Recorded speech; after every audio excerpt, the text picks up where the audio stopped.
Cuando las cosas suelen ir difíciles en la vida, siempre habrá alguien, y tal vez hasta nosotros lo hemos dicho, que nos dice, mírale el lado positivo a las cosas. Y claro, una cosa es decirlo y otra cosa es tratar de verlo cuando uno está afectado por tantas cosas malas en la vida. Complejo, pero debe ser posible porque en la Biblia el apóstol San Pablo es ejemplo de cómo se puede tener una visión diferente de las cosas de una manera optimista. Y en Filipenses capítulo 1, versículo del 12 al 20, hoy hablaremos justo de ser optimista ante las cosas que acontecen. Y creo que una razón importante por la cual nosotros debemos aprender a ser optimistas, como Pablo nos va a mostrar aquí, es porque las cosas que acontecen redundan en progreso. A los que aman a Dios, dice el apóstol San Pablo en Romanos 8, 28, todas, y enfatizo, todas las cosas ayudan a bien. A los que aman a Dios, eso sí. El mismo Pablo fue ejemplo de eso. Él dice aquí en Filipenses capítulo 1, versículo 12, que él quería hacerle saber a los hermanos de Filipos que las cosas que le habían sucedido habían redundado más bien para el progreso del evangelio. Las cosas que le habían sucedido, y es que él estaba preso, él estaba prisionero por predicar el evangelio, sufriendo por llevar las buenas nuevas. Pero aun cuando estaba privado de la libertad, él estaba afirmando que eso había redundado en progreso. La palabra progreso significa hacer avanzar hacia adelante a alguien, incluso hasta por empujones. Y creo que muchas veces en la vida las cosas suceden para que nosotros progresemos. Creo que habrás escuchado la historia de una familia que vivía solo de una vaquita. Y esa vaquita un día apareció muerta, porque resulta que un sabio con un estudiante, pues hicieron un experimento, por decirlo así, intencionalmente hicieron morir la vaca de esta familia, que era su único sustento. De ella obtenían leche y todos los derivados. Ellos se fueron, maestro y alumno se fueron y dejaron a la familia aparentemente en una situación pues lamentosa. Al tiempo, el alumno de este maestro regresó para ver si el experimento había funcionado o qué había sucedido. Cuando llegó al lugar, no encontró la casita humilde en que vivían aquella familia, ni las condiciones paupérrimas que estaban, sino que encontró una hermosa casa de campo muy, muy bonita. Y él preguntó intrigado qué había sucedido, que si es que la familia se había mudado, y le dijeron, no, somos nosotros. ¿Y qué pasó? Dice. La familia dijo, nosotros teníamos una vaquita, de ella vivíamos, pero un día apareció muerta y no supimos por qué. Pero a partir de ahí nos dimos cuenta de que dependíamos demasiado de ella, y lo que en un inicio creímos iba a ser perjudicial nos empujó para comenzar a buscar otras alternativas de vida. Y este es el resultado, le dicen. Progresamos, avanzamos. La anécdota es interesante, pero no deja de mostrar lo que puede suceder en la vida. A veces las cosas que solemos sufrir, las cosas que solemos perder, ayudan para el progreso, para progresar de una u otra manera. A Pablo le ayudó. Si no, pregúntenme a mí también y a otros muchos consiervos que debido a la pandemia tuvimos que cerrar los templos, la mayoría. Y esto nos empujó a usar estos recursos. El video, las videoconferencias, las transmisiones por Facebook, utilizar las redes sociales. Y probablemente si no hubiese sucedido lo de la pandemia, jamás hubiésemos pues entrado a este mundo, porque a lo menos su servidor me resistía a eso. Y esto que aún muchos hermanos me han empujado, y en esta hora quiero agradecerles a ellos por empujarme a hacer esto, que no era mi plan, que no era mi intención, pero ha servido también para que lo que este servidor hace y otros muchos están haciendo pueda ser difundido. Así que todo al final también tiene un progreso, aun cuando tiene sus partes negativas. Pablo testifica que sus prisiones justamente sirvieron para hacer avanzar el evangelio. Él dice aquí en estos versículos que la gente de la guardia pretoriana estaba escuchando el evangelio. Dice que sus prisiones, versículo 13, eran patentes a todo el pretorio. Y el pretorio era una guardia, algo así como el servicio secreto de un presidente. La guardia pretoriana era un grupo de legionarios romanos de élite que cuidaban al César, que cuidaban al emperador. Estaba compuesta entre 500 a 1000 hombres. Y obvio, tomaban turnos. Y esta gente escuchó el evangelio por parte de Pablo. Otro de los beneficios que él menciona, según el versículo 14, que tuvo sus prisiones, fue que la mayoría de los hermanos, cobrando ánimo con lo que él estaba pasando, comenzaron a compartir el evangelio. Y ahí es donde Pablo vio el progreso. Vio que sus prisiones habían sido para bendición.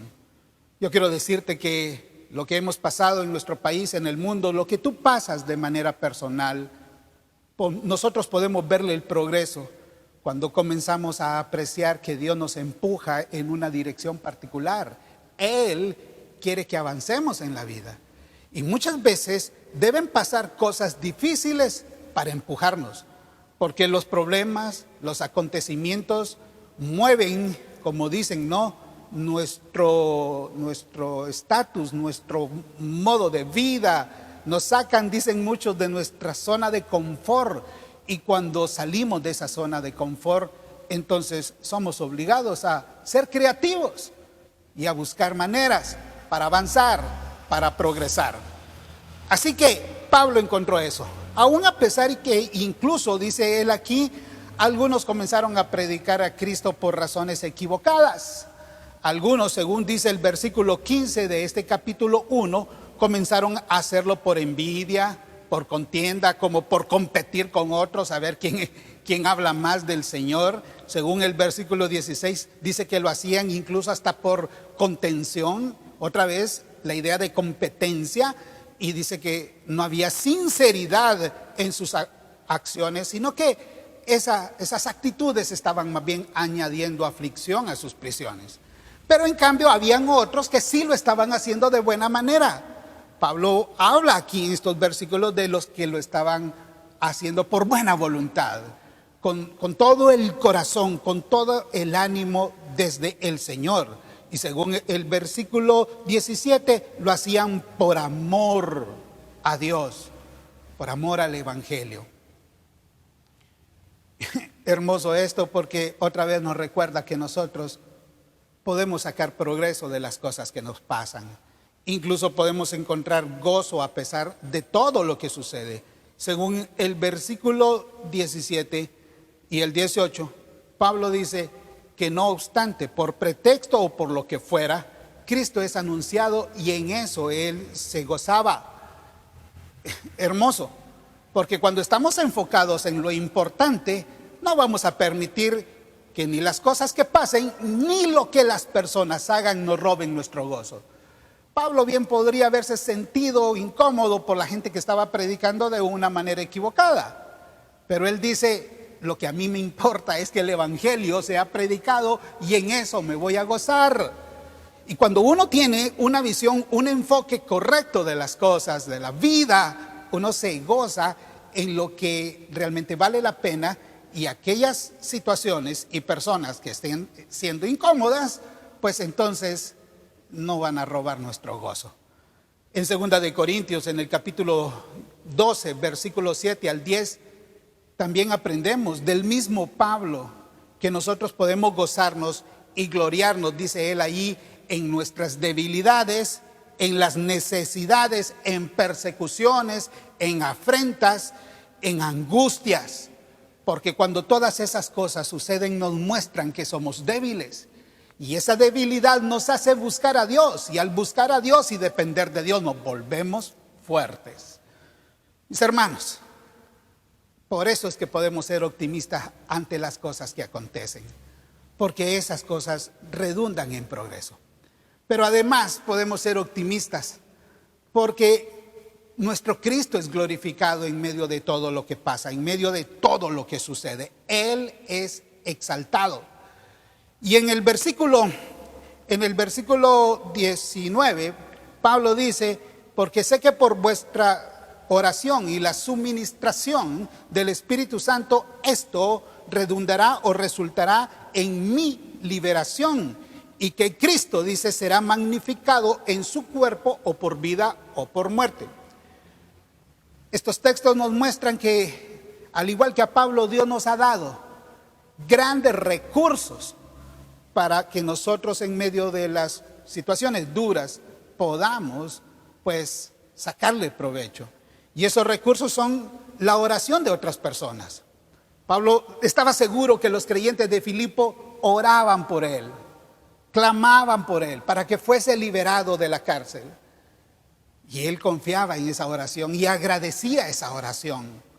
¿Sabes? De la misma manera, en momentos duros de nuestra vida, es bueno tener, tú y yo, un grupo de hermanos que nos apoyen en oración. Esa gente a la que tú puedes mandarles un mensaje, puedes hacerles una llamada y decirles, mira, estoy pasando por situación difícil, ¿puedes orar por mí? Gente que no te va a cuestionar, que no te va a señalar, sino que se va a poner a interceder por ti. Ese grupo de personas a favor nuestro, intercediendo por nosotros, es altamente valioso. Pero agrega también Pablo aquí que la suministración del Espíritu Santo era también uno de los recursos en los que él confiaba para ser liberado. Es interesante, ¿no? Esa palabra suministración significa poner a la disposición de alguien o al alcance de alguien algo que necesita. Como cuando le dicen a uno, mira, aquí te traigo los suministros, lo que tú ocupas. Pues el Espíritu Santo, su acción, una de sus acciones a nuestro favor es ayudar o proveer todo lo que nosotros necesitamos en medio de lo que nos sucede. Y Pablo dice que la oración y la suministración del Espíritu iba a redundar en su liberación. Así que usemos, eso sí, el recurso de la oración intercesora de otros y utilicemos también la suministración del Espíritu. Confiemos siempre en que el Espíritu Santo nos va a dar lo que necesitamos en los momentos más difíciles de nuestra vida. Y eso le dio a Pablo una convicción. ¿Y cuál fue esa convicción? Según el versículo 20, él tenía una confianza absoluta de que no sería avergonzado, de que Dios iba a hacer su potencia en medio de todas las cosas difíciles y que él, Cristo, iba a ser glorificado en su cuerpo. Y eso potenciaba su ánimo. Según este verso 20, Pablo dice que él esperaba no quedar avergonzado. Y creo que ese es un anhelo y una esperanza que también todos nosotros tenemos. Que las cosas que suceden no nos dejen en vergüenza delante de aquellos que son detractores de la fe. Porque siempre hay personas que están diciendo, bueno, y no es que buscas mucho de Dios, bueno, ¿y dónde está ese Dios que tú predicas tanto, a quien amas tanto y no es que te ama? Mira todo lo que te pasa. Y cuando esos cuestionamientos llegan, uno como que se siente avergonzado, pero Pablo dice que no quedaremos en vergüenza, porque hay una confianza absoluta de que nuestro Cristo se lleva el aplauso y toda la gloria en nuestro cuerpo, como dice él aquí. Y Pablo dice que es siempre Cristo es magnificado en la vida de uno de sus hijos, ya sea, dice aquí, por vida, Porque ya sea que Dios le diera a Pablo la libertad de la cárcel para seguir sirviéndole, o ya fuera por muerte, dice, este Cristo iba a ser glorificado en él. Nuestro Cristo se glorifica, ya sea en nuestra vida o en nuestra muerte. Aunque no lo parezca, pero se lleva la gloria a él. Porque incluso la muerte, como dice el libro de los Salmos, es muy estimada a los ojos de Jehová. Entonces, lo que nosotros necesitamos en este tiempo es procurar encontrar el optimismo de Pablo en medio de las cosas que suceden, sabiendo de que esas cosas redundan para nuestro progreso y sabiendo que nuestro Cristo se glorifica en ellas. Dios, muchas gracias por mostrarnos en tu palabra que podemos tener optimismo aunque hayan cosas difíciles aconteciendo en nuestra vida. Ayúdanos a tener una óptica correcta de las cosas que pasan y a entender de que éstas siempre redundan en progreso y a entender de que tú te glorificas en todo. Señor, bendito seas. En el nombre de Jesús te damos gracias. Amén. Que el Señor te bendiga y te guarde mucho. Amén.